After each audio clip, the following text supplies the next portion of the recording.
Well, let's begin. Thank you all for coming. I'm Bob Loeffler. I'm a research professor of public policy here at the Institute of Social and Economic Research at UAA. Brett Watson, co-author on our report, is a research assistant professor of economics, also at ISER here at UAA. And what we'd like to do in the next 30 to 40 minutes is explain our report, The Economic Potential of Alaska's Mineral Industry. We'll take about 30, 40 minutes and use the rest for questions. Now this is being recorded, but what we recommend that you do is there's a Q&A box, and we recommend that you put your questions in the Q&A box as soon as you think of them. That means that allows whoever isn't talking to answer them if, right during the webinar if appropriate, or at least to collate them so we can have all the questions together. So let's begin. Brad, if you could move to the next slide, please, for me. So this is the slide which says, if caught or captured, the secretary disavows all knowledge of our action. Really that we are not representing the funders, but we'd like to thank Power of the Future for funding the study. Power of the Future has no editorial control over the results or input into the methodology. The results we give are ours and ours alone, and we're not advocating for or against any minor project. Now, let's move to the sort of substantive question. So why do the study at all? That is, Alaska is on the verge of change of an economy. We're no longer as oil dominated, although we'll be oil dominated for a long time, but it's still not as much. The country is sort of on an energy transition, both moving towards renewables and requiring many more minerals. And we think of looking into the future as a way to inform policy today. So we'd like to look at what the mineral industry might be in 20 years. And when we talk about the mineral industry, we describe it as the number of jobs, the kind of minerals we export from Alaska, the value of the minerals that we export, and government revenue. And so that's how we're going to be describing it, with a few other things as well. And let me give you a preview. And once I give you a preview, we'll then walk through, or Brett will walk through the details. So I guess I'd like to begin with a quote from Yogi Berra, famous Yankees player and manager, who said, predictions are difficult, especially of the future, and this is no different. That is, when we predict into the future, there are lots of things which we cannot predict. How the economy will grow, all sorts of things. So rather than try to predict those things on which the mineral industry is dependent, we had three scenarios. An industry favorable scenario that will explain a status quo, and an industry unfavorable scenario. And when we predict, that is the preview of results, is that we're predicting in 20 years, if we have an industry favorable scenario, again, which we'll explain, we may have, the industry could double in terms of value and employment. And if an industry unfavorable scenario, it could shrink by about a third. Now, the way to think of that is those are reasonable predictions. People could certainly come up with they're somewhat subjective. People could come up with some other predictions, but I think these are reasonable order of magnitude predictions of what will happen. So let's go to the next slide. On the left, you see what Alaska produces today in terms of minerals: lead, zinc, gold, and silver. We're not going to focus at this point in the presentation on exactly how much we expect might be produced in the future, but we do notice that one of our conclusions is that Alaska will be entering into a variety of markets that we've not entered into before. So let's go to the next slide. So what we're going to do over the next half hour is describe the mining industry today. Three scenarios, what that means: favorable, status quo, and unfavorable. and then go on to the methodology, which I think is kind of cool, which maybe shows that I'm kind of a nerd, but still, about what we'll call the development pyramid, and then go to results, summarize the conclusions, and then go into your questions and answers. So with that, I'm going to turn it over to Brett. All right. Well, thanks, Bob. So this slide is just gives you a snapshot of Alaska's mining industry today. So one way to characterize the mining industry today is by looking at the currently operating mines. There are 6 large operating mines in Alaska, 5 metal mines, and a large coal mine, Usabelli, a couple of small mines, and then there are 2 other segments of the industry, placer mining operations, which are small-scale gold mines, and then the exploration and development section of the industry. So if you total all of these up, they account for just under 4,000 jobs, and minerals produced by these 6 large mines accounted for revenue of just under $3 billion, $2.7 billion in 2019. And you can see the employment estimates for these 6 large mines here and the various commodities in which they produce in that little table on the left. Another way to characterize the shape of today's Alaska mining industry is by the value share of these different commodities in which the industry produces. So we estimate that zinc made up about 60% of the total gross value that was produced in the mining industry in 2019, and then gold kind of second most prominent commodity there. These estimates differ a little bit from other ones that I've seen, and that's because we use a slightly different basis for our prices. Our prices come from the USGS Series 140, and that's different than grabbing spot prices from the different trade indices. It's a slightly more even basis for comparison. One of the reasons that it's important to think about the mining industry and its importance to the state of Alaska is it contributes in kind of 2 important ways. One is that the mining industry represents one of Alaska's key export-oriented industries. And when I say exports, I don't just mean exports to different countries, but general exports out of the state to the lower 48 and other countries too. If we think about the industries that where Alaska sells stuff to people from outside, the mining industry is one, but really it's dominated currently by the oil and gas industry. That's kind of the lion's share of our exports. But it's also the federal government that creates money that flows into the state, federal government transfers. Our fishing industry and our tourism industry are 2 other important export-oriented industries in the state. So if we add all those up, those export-oriented industries that I mentioned, mining currently represents about 10% of the state's export-oriented industries. So that's a reason that the mining industry is an important player in the state. Those export-oriented industries go on to create the multiplier effects that we like to talk about. After all the goods and services that we buy from outside the state have to be paid for by money that we get from selling stuff to folks from outside. So that trade has to balance there. So increasing our exports means that we can buy more stuff from other folks. Another reason to think about the mining industry is that the wages that this industry pays are particularly high, looking across the state. In 2019, average wages in this industry were about $110,000 a year. So it kind of punches above its weight a little bit when we think about economic impacts, because the people that work in this industry earn quite high salaries. And then the other important impact that this industry has is on the supply chains that it generates for both the US and global economies. So zinc is an important industrial mineral, and Alaska the Red Dog mine in Alaska is one of the largest zinc mines in the world. And as Alaska provides kind of a non-trivial share of zinc to world markets. So this is another reason to think about the mining industry's economic impacts. So that's what the industry looks like today. So now let's think about what the industry could look like into the future. So what we're going to do is look ahead about 20 years.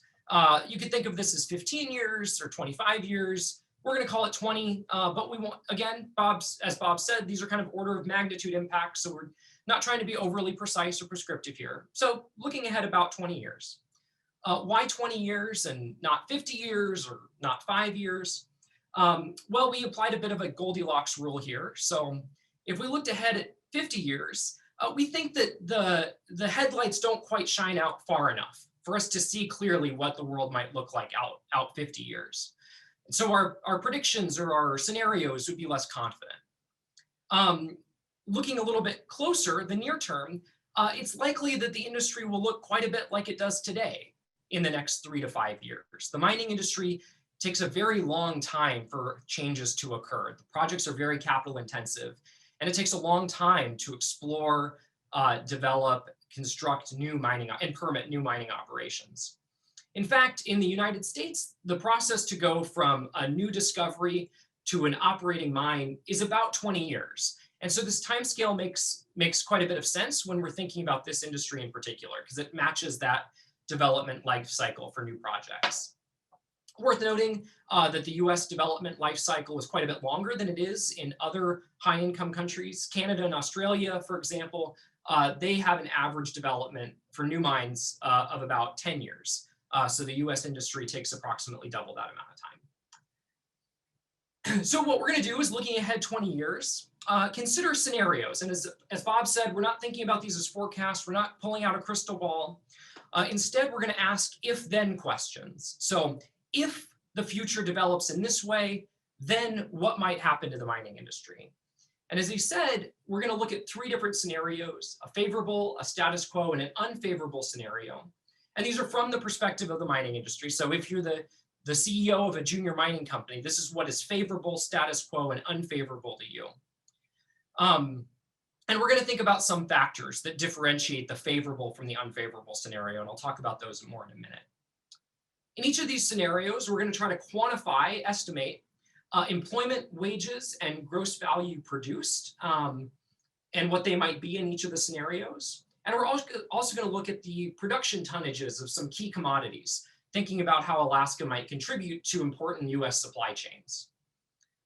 And then we're going to take a more qualitative approach to thinking about what might the revenue contributions be to state government, what the regional impacts of the mining industry are across the state, look at economic effects of mining on Alaska native communities and their corporations. All right, so I think that all of us have a sense that there's a lot of potential for the mining industry in Alaska. Alaska's got a big place, and there's a lot of rocks in a lot of places. So how do we think about taking that potential and thinking about what that might realize in terms of operating mines going forward 20 years? We need some kind of framework in which to take kind of this potential that we see for all these rocks around the state and turning that into some quantity of operating mines and their economic impacts. So the way that we do that is we take these various mineral properties and mineral projects that are represented by these figures in this slide, and we assign them to different categories using a framework we call the mining development pyramid. So the mining development pyramid has a shape that looks something like this. On the bottom of the pyramid, we have all of those rocks that I described earlier. So this is the potential for the mining industry, kind of represented by the bottom. So this is, just kind of rocks that exist in place, all of the potential occurrences and prospects. And then at the top of the pyramid, we have operating mines, those 6 large and 2 small mines that I had mentioned earlier. And as we go up each of the tiers of this pyramid, we have advancement of projects from just a glimmer in a junior mining company's eye, all the way up to the realization of that glimmer in an operating project. So at the bottom of the pyramid, we have projects in initial exploration. These are projects that have filed and for a exploration permit sometime in the last 5 years, all the way up through mines that are currently in permitting. And so this pyramid has a couple of features. One of those features is that as you move from the bottom of the pyramid to the top, your likelihood of becoming a mine in 20 years goes up. The other feature of this pyramid is as you move from the top to the bottom, the number of properties increases. So we have a lot more projects that are currently in initial exploration and even more mineral occurrences at the very bottom of the pyramid than we do operating mines here at the top. And so what we do is we slot in each of these prospects or projects into one of these categories according to the criteria that we have listed on the side here. So we differentiate, for example, moderate and significant exploration projects by how precise geologic estimates of resources are. We categorize projects into economic evaluation stages if they have completed an evaluation report, for example, a preliminary economic assessment, a pre-feasibility study, or a feasibility study, or their equivalents according to different national standards, or projects that are actively in permitting. So, like I said, we take all these rocks, we assign them to these different categories, and what we get is the projects categorized in the following way. So in Alaska, we currently have 55 projects that are in this initial exploration stage, 21 moderate exploration, and then just 5 projects that are currently in permitting. So what we're going to do next is take this pyramid and imagine how it might evolve looking across our 3 scenarios that we're going to develop. And as we mentioned, these are favorable status quo and unfavorable scenarios. And they're going to be differentiated by the following factors. First are going to be factors that are outside of anyone's control. And this is just the geology and the chemistry of the rocks in question. So there's some uncertainty about exactly what that's going to look like. And those could evolve in favorable or unfavorable ways. We might be surprised and it turns out the geology is a lot better than we expected. Or we might be surprised and as we do more exploration work, find out that they're not as high quality as we thought that they were. There's also changes that might happen in international markets, like in financing and capital markets, but mostly in commodity markets, thinking about metal prices and demand here. There are important differences between these scenarios in public opinion. So for example, our favorable scenario might have a public that's relatively amenable to the mining industry, whereas our unfavorable scenario has a little bit more public opposition. And that might manifest itself in public policy, which is this other set of factors. And here we're thinking about kind of a wide range of policy, including environmental regulation, tax policy, land use policy, and then, but also importantly, infrastructure. And the reason that we hone in on infrastructure is because it's one of the factors that junior mining companies cite the most frequently as a major deterrent to investment in the state of Alaska. According to a 2020 survey by the Fraser Institute, Alaska ranked 13 out of 77 jurisdictions in what they call their policy perceptions index. This is just how likely or not likely you are to invest in a place given certain policies that are in place there. So Alaska ranks pretty high relatively on this index, but still below other US states on this ranking system. And the key reason for that is Alaska's quality of infrastructure, which 60% of respondents cited as either a mild or a strong deterrent to investment. But they also cited certain regulatory and environmental factors as potential deterrents to investments in the state. So we'll talk about this a little bit more near the end of the talk. So the next thing that we do is now that we've conceptualized these scenarios, we're going to think about how our mine development pyramid might evolve over the next 20 years in each of those 3 scenarios. And what we're going to do is assign probabilities that any mine that operates or that currently exists in one of those pyramid tiers is going to be an operating mine in 20 years. So we're going to assign probabilities to these pyramid tiers to do that. And these probabilities are going to be drawn somewhat in part from the literature. So people have gone out and they've looked at the question, how many initial exploration projects does it take to get a single operating mine? And depending on the methodology of the study, you get different answers to that question. But generally speaking, what we get is something that's pyramid shaped. So the empirical literature kind of backs up our approach to taking that pyramid shape. But one of the other insights here is that once you get to the economic evaluation stage, once you put lots of dollars behind doing an economic evaluation, your chance of being an operating mine go up quite a bit. But it takes a lot of exploration activity to get to that stage. So in addition to being informed by these estimates from the literature, we're going to employ expert judgment here. So those are going to be somewhat subjective. But we think that they're going to be reasonable for a couple of reasons. One is that we know that the probabilities at the top of the pyramid need to be higher than they are at the bottom. So that constrains us in an important way. And we're not trying to be super precise here. We are trying to create reasonable order of magnitude estimates. And so reasonable people might differ about what those are, but we think that kind of in the bounds of sort of reasonable estimates, the results of this exercise aren't going to change a lot. We also are going to constrain ourselves by making the favorable probabilities higher than the status quo probabilities, which are higher than the unfavorable probabilities. And then the last note here is that we're going to do a slightly different exercise for hard rock or different probabilities for hard rock versus coal mines, because we think that those markets are segmented enough that they warrant kind of a different treatment. And then we're going to take a slightly different approach to placer mining, which is just to make a more general assumption about how that industry might evolve. So here is the table of probabilities that we use for each of these categories on our mine development pyramid. The only thing that I want to call out specifically here is our probabilities for operating mines. And the reason for that is that it might seem a little strange to say, what's the probability of one of our operating mines being open in 20 years? But when we think about it, maybe that's not so strange because after all, there's a certain chance that these mines that are currently operating are going to close in the next couple of decades. And so we want to take that into account.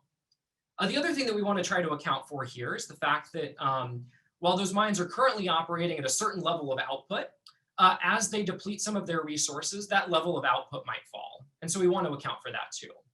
And so we think of these probabilities as a somewhat abstract concept. So they account for both the probability that a mine might be open in 20 years, but also the level of capacity that it might have in that time frame. I'll also note here that we do something similar for coal, but the probabilities are a little bit different. And you can see the paper if you're curious for those. So where do we get employment estimates, production estimates for these different projects? Well, it depends on what stage of the mining development pyramid you're in.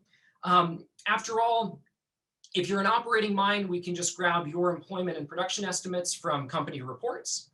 If you are in the permitting or economic evaluation stage, we can pull estimates from company feasibility studies.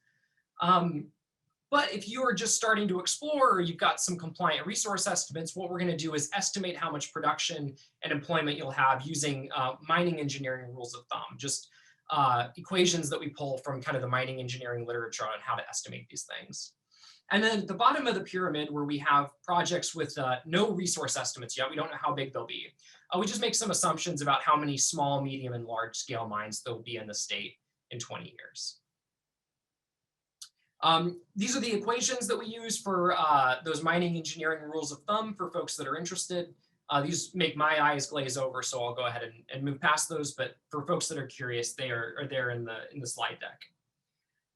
So with this kind of methodology established, we can now kind of look ahead over the next 20 years and ask, well, what might the mining industry look like? So as Bob said during his preview, the size could either double in the favorable scenario or shrink by about 1/3 in the unfavorable scenario. We could imagine the industry's exports growing in the favorable scenario to almost $6 billion, or about 1/3 of Alaska's total 2019 exports. And if we project forward and imagine that potentially oil production on the North Slope continues to decline, that share might be even larger, right? Alaska, thinking about global supply chains, US domestic supply chains, we could export several new minerals that we haven't produced in the past. However, it's likely that our main kind of base metals or our main metals will be still zinc and gold, but large production of copper potentially too. Here's another way to visualize our results. These are just estimates by scenario of employment, gross value produced, and wages. The two things that I want to try to communicate with this slide is that under kind of each of these different outcomes, we can imagine a status quo scenario where the industry grows slightly. Thinking about large projects, they're kind of on the cusp of development in the Ambler district and the Donlin district. Those might just offset, for example, declines in production from some of the older operating mines that might be reaching the end of their reserve lives. Here's another way to visualize that same information for employment, just broken out by the segment of the industry, separating out those hard rock and coal mines from the exploration segment and the placer mining segment. Generally speaking, it's the same sort of pattern, though, that in the favorable scenario, we're imagining employment to about double from its current employment numbers of just under 4,000 to just under 8,500 jobs in the favorable scenario.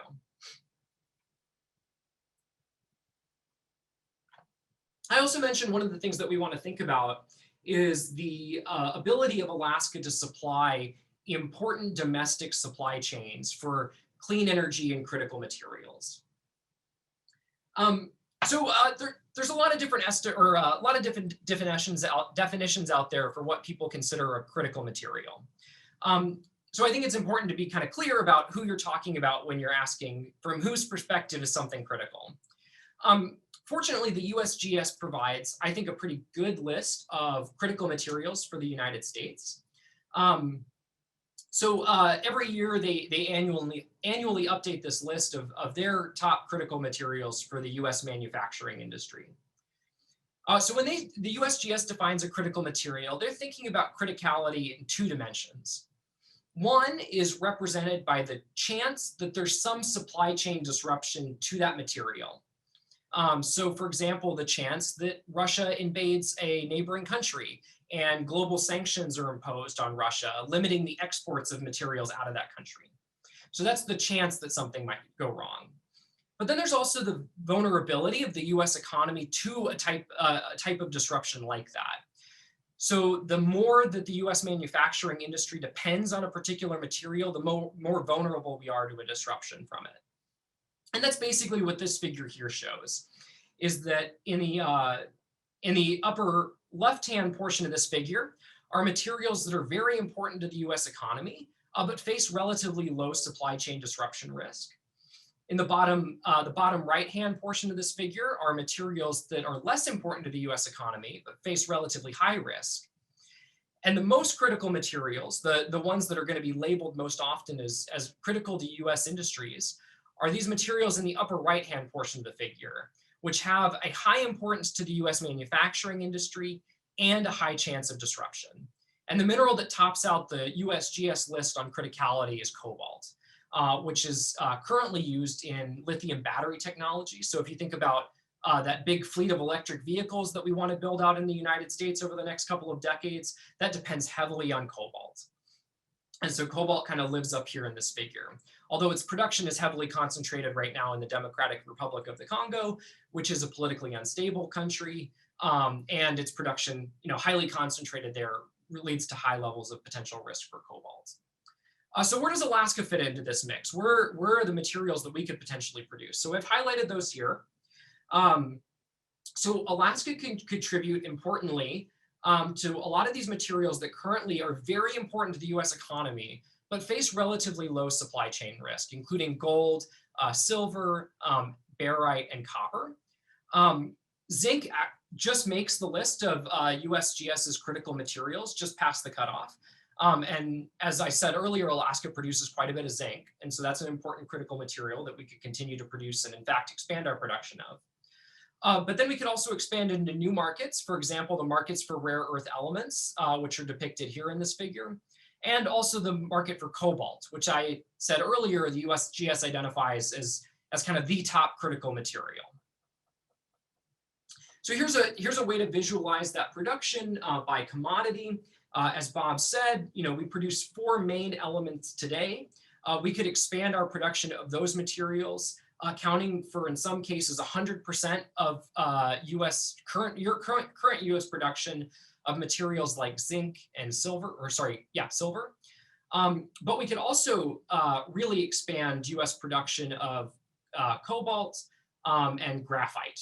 Graphite, another material that's used in EV battery technology. So significant potential production of cobalt and graphite. So here I'm going to pass it back over to Bob, moving back to kind of these qualitative measures that we considered, including state government revenue and regional impacts. Bob, take it away. Sure.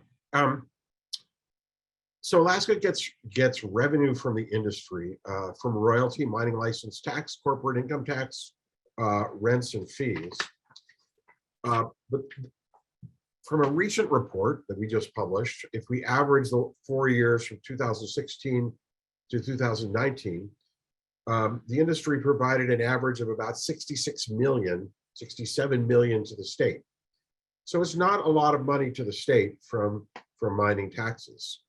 Now, we didn't precisely, because mining taxes are dependent on profits. Most of these are the royalty and mining license and corporate income are net profits taxes. They're of course dependent on profits, which is dependent on prices. We haven't really forecast what profits would be. So just conceptually, if you imagine the industry doubling, you might imagine that revenues doubles. It's still a small amount of the $4 to $5 billion state budget, general fund budget, and it's a very small amount of what we get from oil. And notice a slight contradiction, because if we imagine a favorable scenario, we probably imagine prices go up, which has some level of increase in profits that we're not accounting for. But why don't you go to the next slide, Brad?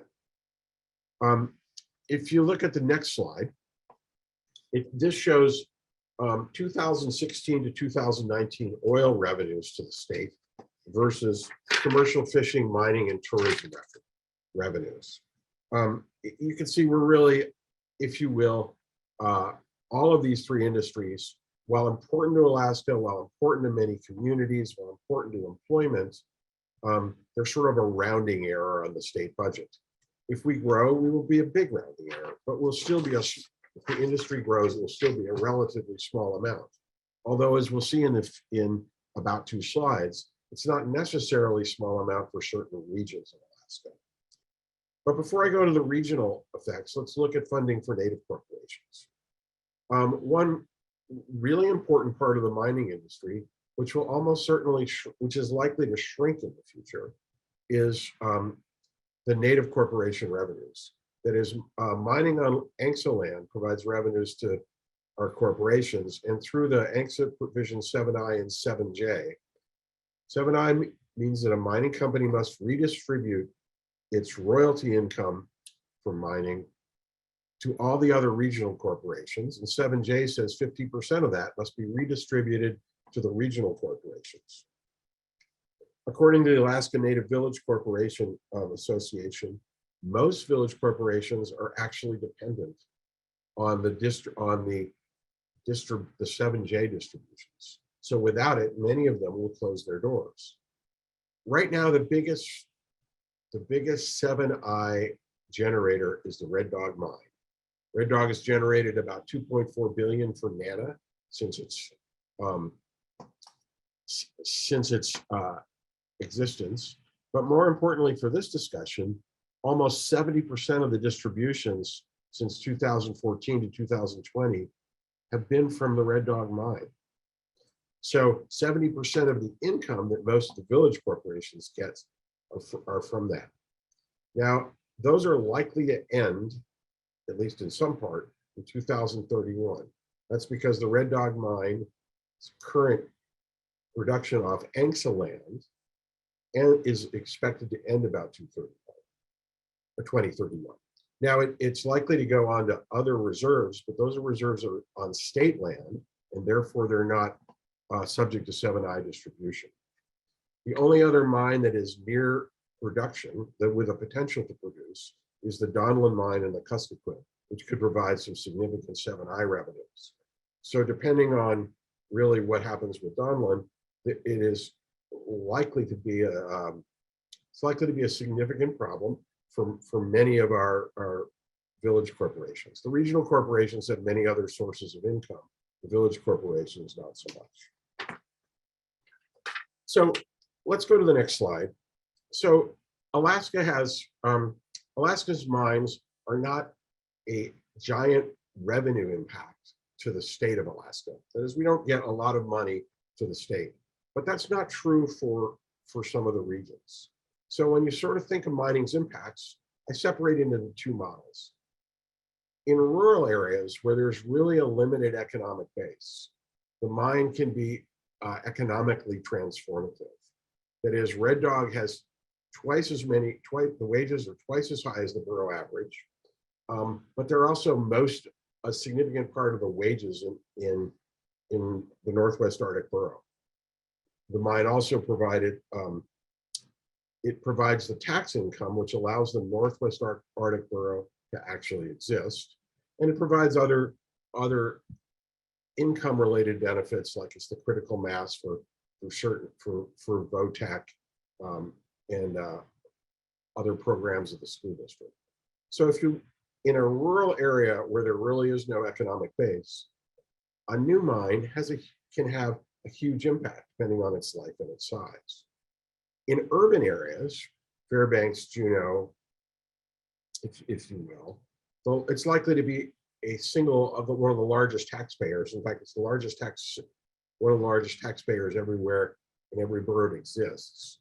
It has high wages, and so it gives diversity and resilience to the economy, but it's usually a small fraction of the jobs. It doesn't have the transformative effect that it does in rural areas. So if you go to the next slide, you can see some of the sort of urban areas and rural areas where you could have an effect. That is, I'm just going to skip down. Outside Fairbanks, it's important to the economy. If we look at, there are some prospects around Cook Inlet, which could have a stabilizing effect. But in rural areas, Red Dog, Donlin, and some other areas, to the extent that mining exists or is developed, it could have a much larger effect on the local economy. Go to the next slide. In all of this, we have not really talked about Pebble. That is, Pebble is obviously a large mine, but we've excluded it from all three scenarios. And we did that partially because of its size and controversy, but mostly because it's had its permit denied. So if Pebble because it's an important prospect, we'll just it's not in any scenario, but we'll let you know that it could develop $85 million per year in revenue, according to the Corps of Engineers EIS, which would more than double the revenue from the mineral industry. It could produce 850 direct jobs, an increase of 25% over what we have today, and 1.7 million per year in gross revenue, which would increase the mineral industry's gross value by 65%. So it could have a significant effect. We're not including it in any scenario, but if you believe it could be developed, you can add it to whatever or all scenarios. So let's go to so that's where we are. Let's go to a summary. The summary is that really that the mining industry could double in size or decrease by a third in the next few decades, depending on what scenario occurs. And remember the scenario, we could supply a significant amount, domestic sources of critical and clean energy minerals. We're not a huge part of the world market, but we would be an important contribution. And if we look at sort of what is inside the favorable scenario, just for a moment, we notice sort of consistent that industry's perception from the Fraser report was that there were problems with our permitting system, if you will, in terms of consistently applied standards, clear standards, things of that nature. Now that could be just perception, not reality. And a lot of it is probably federal, which was to say could be out of the state's control. But that's one of the significant items which was part of our favorable scenario. And the other was infrastructure. 60% of the people in the Fraser Institute said the lack of infrastructure is a significant deterrent to investment. And the infrastructure that sort of for mining related things, which may or may not be on the table, we're not advocating one way or the other, are the Ambler Road and to a lesser extent west of Sitna, both of which have mineral properties around them. And there's one other takeaway that's not on the slide that I want to just mention, and that is that in our favorable scenario, there are two sort of big dogs, if you will, that account for a lot of the increase. One is Donlin, the potential Donlin mine, which is very large, and if it goes, has a significant percent of the increase. And the other are the various projects in the Amlin mining district. You take them both together, the expected value is about 40% of our increase. So let's go to the next slide. I already talked about, I mentioned that the infrastructure makes a difference. And if we look at, these might be slightly difficult graphs or maps, but if we look at distance from a highway or distance from a road, and we actually looked for our purposes, the ocean is a giant road, but most of the hard rock exploration is within 30 miles of the road or the ocean. It does appear, it's not what we expected, but it does appear that frankly, infrastructure makes a difference in where people explore. Let's go another slide. I think that's it. If you have any questions, please type them in the chat box. I think we're ready to talk about them. And you can see if you want to look at the full report, it's at the bottom of the slide. If you want to call us, email us, you know, send flowers, tomatoes, whatever. You're welcome to do that as well. So I think the way this works is we then go through the questions.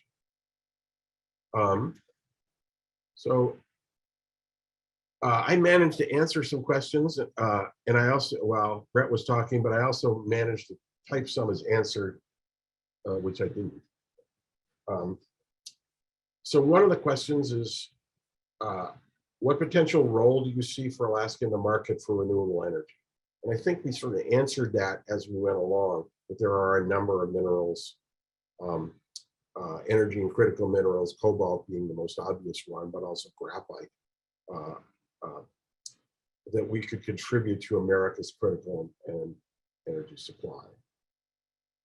Anything you want to add to that, Brett? Copper's notable.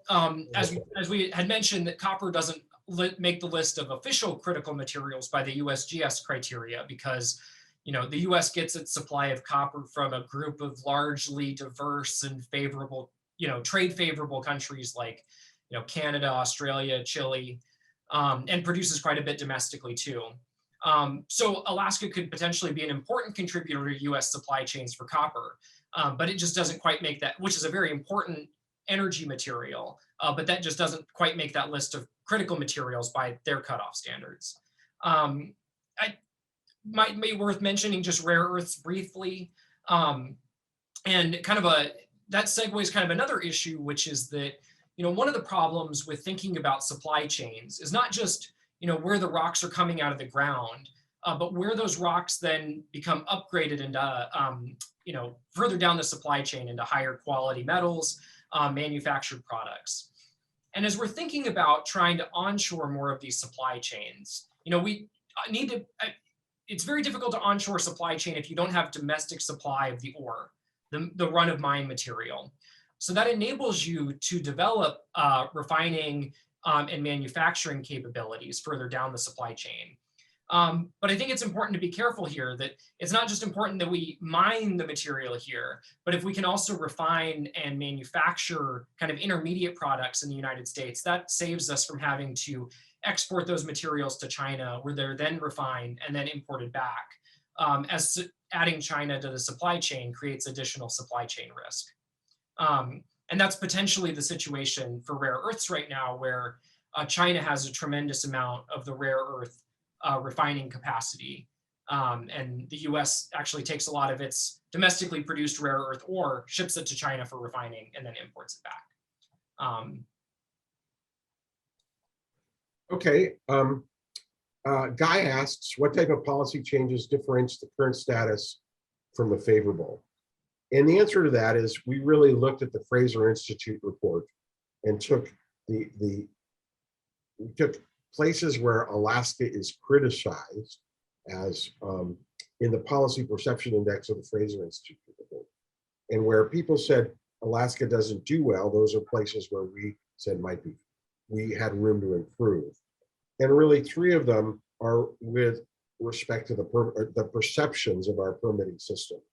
That people said that a stable, transparent system of administration and enforcement is a problem. A clear understanding of where mining is allowed to decrease industry's uncertainty about protected areas, a problem.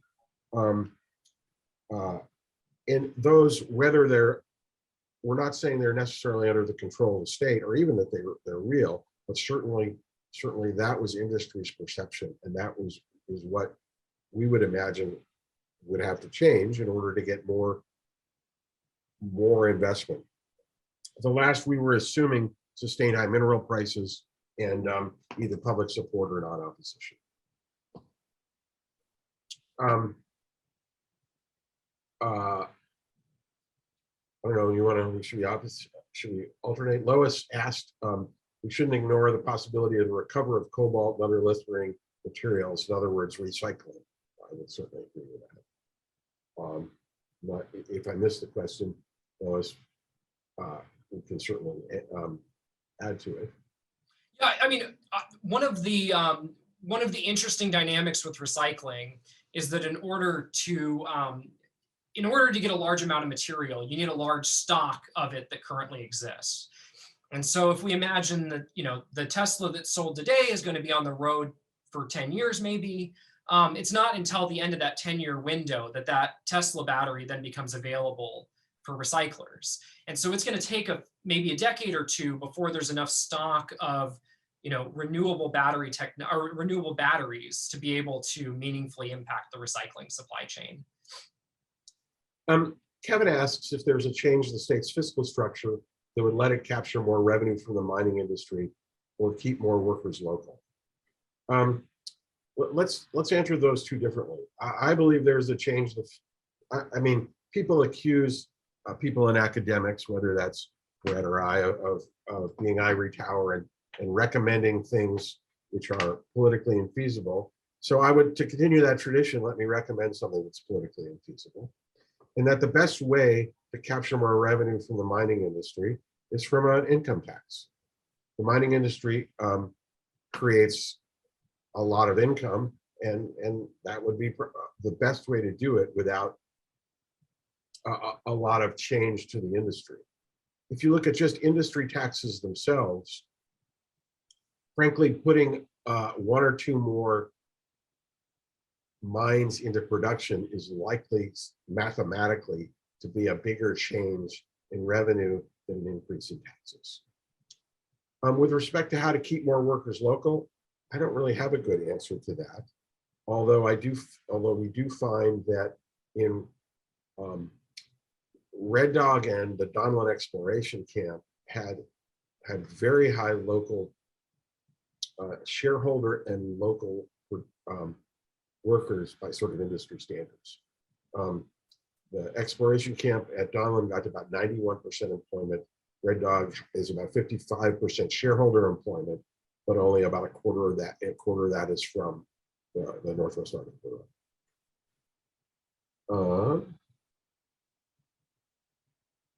A quick segue to that question, Bob, is about workforce development and preparation for these potential jobs. I mean, that might also play into this question of, can we hire domestically, right, Alaskans for these jobs? And part of that comes from workforce training. There was a question about, okay, so the industry enjoys a relatively high average wage. What does that look like kind of across job classes as people get different amounts of training? And one of the interesting things about the mining industry is that you have jobs, that are, that have or job needs for people with less than a high school education. For example, that work security in the exploration camps, all the way up to people with PhDs that are doing the geochemical engineering. And so that kind of laddering of expertise, I think, provides a lot of nice opportunities. And yes, I mean, workforce training and development, I think, is a really, really key part to thinking about how to onshore more of these jobs and keep them in Alaska. Let me answer 2 two other questions. Somebody asked what level of somebody asked whether or Aaron asked, if the Palmer project is primarily owned by Dow, a Japanese smelting company, it's not going to onshore supply. My sense is that the who owns the company is not particularly related to where the minerals go, as a general rule. That may be different for Chinese companies, but mostly the minerals are unrelated to the company owner, or the location of the processing is unrelated to the company ownership, for the most part.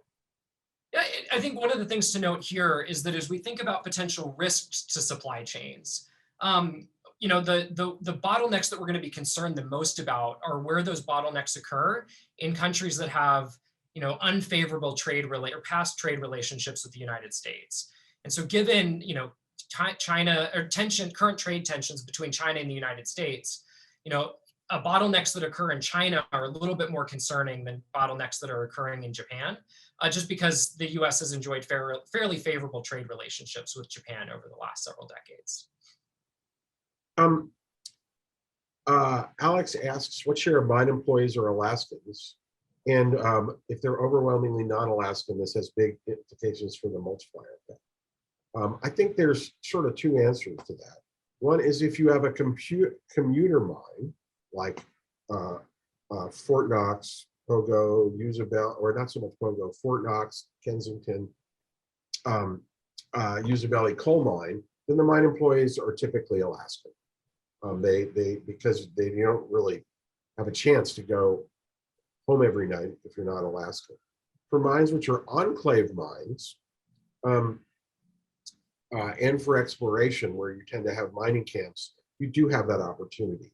The Department of Revenue in the Trends magazine published a recent article, and I don't remember what the number of outside employees was. I think it was a little less for mining than it was certainly for fishing or oil, because there are more Alaskans, but I think it was in the 70% range, but I could be wrong, for Alaskans. And in my sense is it's like I said, it's more for the enclave mines. The enclave mines owned by the natives and in the rural areas have also have tended to be pretty good native employers, but that's mostly just right now and Donald's exploration camp.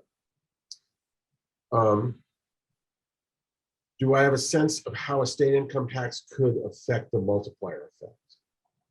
I'm not quite sure how to answer that. I guess it would. I'm not sure. Well, Bob, you had mentioned earlier that that would be potentially one way to capture a little bit, or to capture state revenue would be an income tax. Right. And so, you know, given that the state then turns around and does things that generate further economic activity with those revenues, then they could potentially enhance the multiplier effect that way. Yep. Looks like the next question is about kind of our forecast for strategic mineral demand over the next couple of decades. I think that, you know, most analysts that I read on this subject expect demand for these materials to go up. But a lot of kind of overall demand for the minerals industry is going to depend largely on development in India, sub-Saharan Africa. What do the development trajectories of those countries look like? As China begins to move really from, you know, continuing development economic status into a more developed or, you know, middle income country, its metal demand is likely to decrease a little bit. And so that's been you know, for the last 2 decades, that was the main source of material demand was in China. And so now I think, you know, we'll be kind of looking over the next 30 to 40 years at how other countries are going to progress through their development.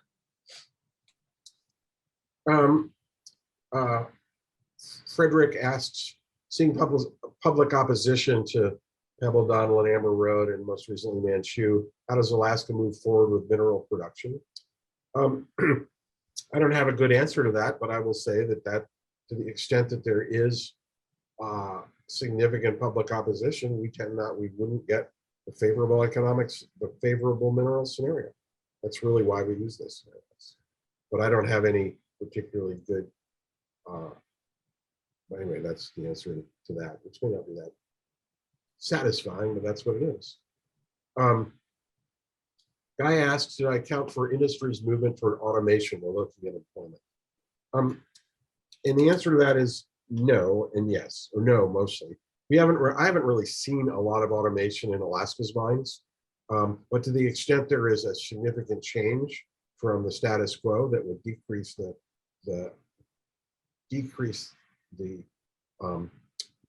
labor requirements for a mine, then no, we haven't. Then we would overestimate labor if that happens. Yeah, and I would say that the biggest change here, Bob, is not necessarily robots replacing people, but large machines replacing lots of smaller machines operated by individuals. And so that's really been in the coal mining industry, for example, the move in the 70s or 80s from many small underground mines to large, just a few large surface mines in the Western United States resulted in some decreases in employment. Here in Alaska, there will be probably a mix of underground and surface mining operations that are embedded in the scenarios that we're talking about here. And actually, we have seen some of that only in like larger trucks, right? The 150s are being replaced by 225s. If you look at, or 250s tons. And if you look at, if you look at overall the amount of employment in our hard rock section versus coal exploration and placer, if there was less intensity in the labor, it would have some effect on what we, but probably not huge, but it would be noticeable effect on our predictions. But no, we didn't account for that. Let's see. Bob, it looks like we have quite a time for maybe 2 more questions. Okay.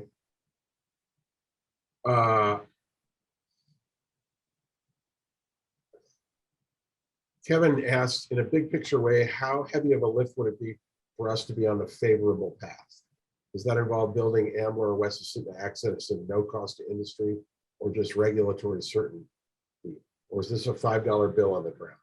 I'm not sure I know what the last question means, a $5 bill on the ground, Kevin. But is it a free lunch? What? Is there a free lunch here? Oh, I don't think it, I think it is more regulatory certainty than it is building things for free for the industry. That's the answer. And I think that it would be fair to say, Bob, that when I talk to folks in industry, they are not looking for a lower bar for environmental standards. They are looking for a clear bar. And I think that most people would take a higher bar associated with more certainty. If I do X, then I get Y, as opposed to a lower bar where there's a lot more uncertainty. And it's just easier to understand what the rules are and then play by them than to not understand what the rules are, even if they're a little bit simpler. I think that's true partially because of the, also because of the feedback for public support and public opposition. We've said if we lower the bar, therefore we get more public opposition. That's a problem.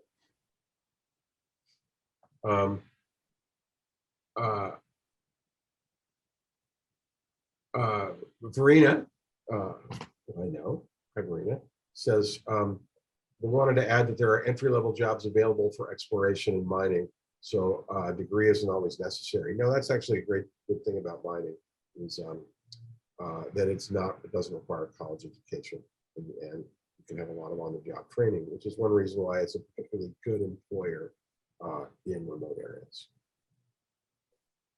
So I think we're done. It's 1 o'clock.